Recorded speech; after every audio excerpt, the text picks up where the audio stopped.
যদি আপনি কাউকে জিজ্ঞাসা করেন যে সামনের পরিকল্পনা কি, তাহলে সে তার পরিকল্পনা নিয়ে আপনাকে লম্বা চওড়া একটি গল্প শোনাতে শুরু করবে।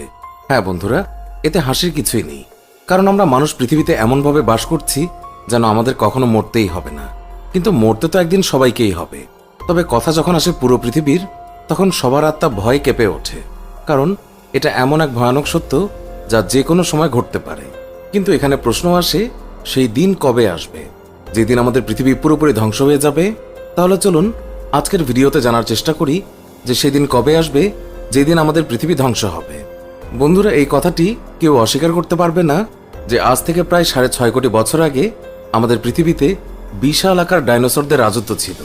তারা প্রায় 16 কোটি বছর ধরে পৃথিবীতে রাজত্ব করেছে। এমত অবস্থায় একটি উল্কাপিণ্ড এসে পৃথিবীর সাথে ধাক্কা খায়, আর সেই ধাক্কার ফলে পুরো পৃথিবীর নকশা বদলে যায়। তারপর এমন এমন ভয়ঙ্কর দৃশ্য দেখা যায় যা ভাষায় প্রকাশ করা যায় না। আর সেই দৃশ্য যারা দেখেছে তারা আজ বেঁচে নেই। হ্যাঁ বন্ধুরা, আমরা ডাইনোসরদের কথা বলছি। এবার আপনারাই চিন্তা করুন যে কোটি কোটি বছর আগে আমাদের পৃথিবীতে রাজত্ব করা দৈত্যাকার ডাইনোসরেরা মাত্র একটি দুর্ঘটনাই পৃথিবী থেকে সম্পূর্ণ নিশ্চিহ্ন হয়ে গিয়েছে। সেখানে আপনি আর আমি তো একজন সাধারণ মানুষ। বন্ধুরা, আমরা এটা অস্বীকার করছি না যে প্রযুক্তি এগিয়ে যায়নি, কিন্তু প্রকৃতির সামনে যে সবাইকে হার মানতে হয়। এক্সাম্পল হিসেবে আপনি করোনা ভাইরাস নামক মহামারীকেই দেখে নিন। আর এইসব ঘটনা দেখে আমাদের মনে বারবার একটা প্রশ্নই আসে যে আমাদের পৃথিবী কি একদিন সত্যি ধ্বংস হবে? তাহলে এর উত্তর হবে হ্যাঁ, কেননা একদিন পৃথিবী ধ্বংস হবেই। আর এই কারণেই স্টিফেন হকিং থেকে শুরু করে এলন মাস্ক পর্যন্ত একটাই কথা বলে আসছে যে আমাদের মঙ্গল গ্রহে গিয়ে বসতি স্থাপন করতে হবে, অন্যথায় আমরা এখনো পর্যন্ত যত ডেভেলপমেন্ট করেছি সবই ধ্বংস হয়ে যাবে এবং পৃথিবী থেকে মানুষের চিহ্ন চিরতরে মুছে যাবে। বছরের পর বছর ধরে আমরা পৃথিবীর ধ্বংসের ভবিষ্যৎবাণী শুনে আসছি, যার মধ্যে কিছুগুলোর সময় তো চলে গিয়েছে আর কিছু আসতে এখনো বাকি আছে। আজকের ভিডিওতে আপনারা সেই সব ভবিষ্যৎবাণী সম্পর্কে জানতে চলেছেন। তাহলে চলুন শুরু করি। মায়া সিভিলাইজেশন, 21শে ডিসেম্বর 2012 সাল। হ্যাঁ বন্ধুরা, আপনারা ঠিকই ধরেছেন, আমরা সেই ভবিষ্যৎবাণীর কথাই বলছি, যার গুজব মানুষের মধ্যে একটি ভয়ের সৃষ্টি করেছিল। মানুষ এটা বুঝতেই পারছিল না যে এমনটা কিভাবে হতে পারে। আপনাদের মধ্যে থেকে হয়তো অনেকেরই মনে আছে যে একসময় চারিদিকে একটি গুজব ছড়িয়ে পড়েছিল যে 2012 সালে পৃথিবী ধ্বংস হবে, এবং এরপর বেসড করে একটি দুর্দান্ত হলিউড মুভিও তৈরি হয়েছিল, যার কারণে মানুষ এই কথাটিকে আরও বেশি বিশ্বাস করতে শুরু করেছিল। খ্রিস্টপূর্ব 1500 সালে শুরু হওয়া মায়া সভ্যতায় একটি ভবিষ্যৎবাণী করা হয়েছিল যে 21শে ডিসেম্বর 2012 সালের পর পৃথিবী ধ্বংস হয়ে যাবে। আর এই কথাটিকে মানুষ তখন থেকে বিশ্বাস করতে শুরু করেছিল যখন এই সভ্যতার সঙ্গে সম্পর্কিত একটি ক্যালেন্ডার পাওয়া গিয়েছিল। আর সেই ক্যালেন্ডারে 21শে ডিসেম্বরের পর আর কোনো দিনই ছিল না। বন্ধুরা, এই ভবিষ্যৎবাণীটি এত গুরুত্ব পাওয়ার কারণ ছিল মায়া সভ্যতা ভূগোলের দিক থেকে অনেক এগিয়ে ছিল এবং তাদের করা সমস্ত ভবিষ্যৎবাণী সঠিক হয়েছিল। এমন পরিস্থিতিতে মানুষ ভাবতে শুরু করেছিল যে 2012 সালের পর হয়তো আমাদের পৃথিবী ধ্বংস হয়ে যাবে। কিন্তু আজ আমরা 2012 সালে নয়, বরং 2022 সালে চলে এসেছি এবং এখনো পর্যন্ত সবকিছু ঠিকঠাকই চলছে। মিং চেইন, 25শে মার্চ 1988। বন্ধুরা, তাইওয়ানের ধর্মীয় গুরু মিং চ্যান 1988 সালের 25শে মার্চে পৃথিবী ধ্বংসের ভবিষ্যৎবাণী করেছিলেন। খ্রিস্ট ধর্ম ও বৌদ্ধ ধর্মকে তার ভিত্তি হিসেবে গ্রহণ করে তিনি বলেছিলেন যে 25শে ডিসেম্বর 1988 সালে ঈশ্বর পৃথিবীতে আসবেন, কারণ পৃথিবীতে পাপ অনেক বেড়ে গিয়েছে, যার কারণে ঈশ্বর সমগ্র মানবজাতিকে এর শাস্তি দেবেন। মিং চ্যান এই ভবিষ্যৎবাণীটি করার সাথে সাথেই মানুষের মধ্যে একটি ভয়ের সৃষ্টি হয়। তখন তো সমস্ত সংবাদপত্র শুধুমাত্র এই খবরেই ভরে থাকত। বন্ধুরা, এনার ফলোয়ার্সের সংখ্যা অনেক বেশি ছিল, যারা তাকে অন্ধের মতো বিশ্বাস করত। এমন পরিস্থিতিতে তার এই ভবিষ্যৎবাণীটিকে অনেকেই সত্য বলে মেনে নিয়েছিল এবং তারা বলেছিলেন যে জীবনের সেই সময়টুকু তারা তাদের পরিবারের সাথে কাটাবে, যার কারণে অনেক মানুষ চাকরি পর্যন্ত ছেড়ে দিয়েছিল। 25শে মার্চের তারিখ ঘনিয়ে আসার সাথে সাথে মানুষ তাদের বাড়ি থেকে বের হওয়া বন্ধ করে দিয়েছিল। এরপর আসে 26শে মার্চ এবং মিং চ্যানের করা এই ভবিষ্যৎবাণীটি মিথ্যে বলে প্রমাণ হয়। এন্ড টাইম প্রফেসি, 29শে জুলাই 2016।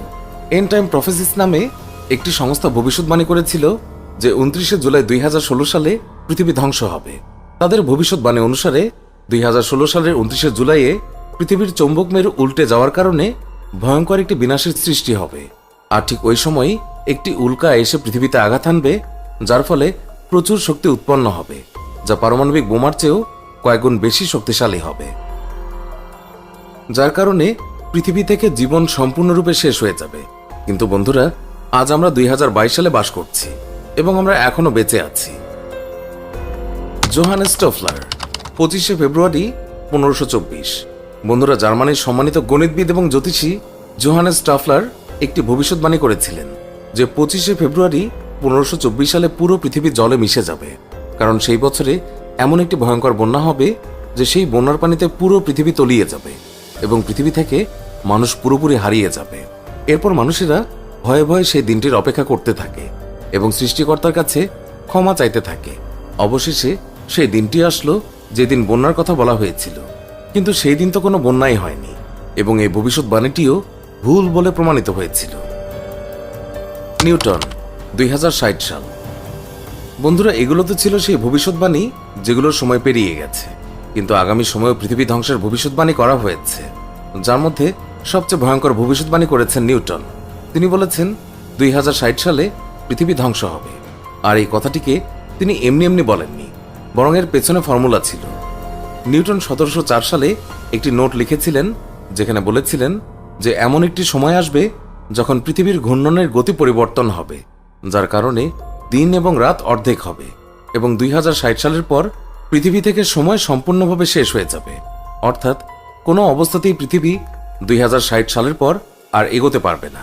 তিনি গ্র্যাভিটি ও অন্যান্য সায়েন্টিফিক বিষয়কে তার ভবিষ্যৎবাণীর ভিত্তি বানিয়েছিলেন। এখন এই ভবিষ্যৎবাণীটি সত্যি হবে কিনা তা দেখার জন্য আমাদের 2060 সালের জন্য অপেক্ষা করতে হবে। লিওনার্দো দা ভিঞ্চি, 4006 সাল। অন্যান্য ভবিষ্যৎবাণী বক্তাদের সাথে লিওনার্দো দা ভিঞ্চিও পৃথিবী ধ্বংসের ভবিষ্যৎবাণী করেছিলেন। দা ভিঞ্চির মতে 4006 সালে একটি বিশ্বব্যাপী বন্যা হবে এবং সেই বন্যার কারণে পুরো পৃথিবী নিশ্চিহ্ন হয়ে যাবে। লিওনার্দো দা ভিঞ্চি ইতালীয় রেনেসার সবচেয়ে জ্ঞানী ব্যক্তি হিসেবে পরিচিত। দা ভিঞ্চি একজন চিত্রশিল্পী, ইঞ্জিনিয়ার, সঙ্গীতজ্ঞ, বিজ্ঞানী, গণিতবিদ, আবিষ্কারক এবং আরও অনেক কিছুই ছিলেন। এমতাবস্থায় তার বলা কথা মানুষের মনে ভয় সৃষ্টি করতে যথেষ্ট। তার মতে 4006 সালের 21শে মার্চ থেকে পৃথিবীব্যাপী বন্যার মাধ্যমে পৃথিবী ধ্বংস হতে শুরু হবে এবং 4006 সালের 1 নভেম্বরের মধ্যে পুরো পৃথিবী পানিতে তলিয়ে যাবে, আর এইভাবেই পৃথিবী শেষ হয়ে যাবে। Stephen Hawkings, after 1000 years. অন্যদিকে যদি আমরা স্টিফেন হকিংসের ভবিষ্যৎবাণীর কথা বলি, তাহলে তিনি বলেছিলেন ইতিহাস সাক্ষী আছে যে পৃথিবীতে কোনো কিছুই বেশি দিন টিকে থাকে না, কখনো না কখনো তো তার ধ্বংস হবেই। এমন অবস্থায় আমাদের পৃথিবীও খুব বেশি হলে আগামী 1000 বছর পর্যন্তই টিকে থাকতে পারবে।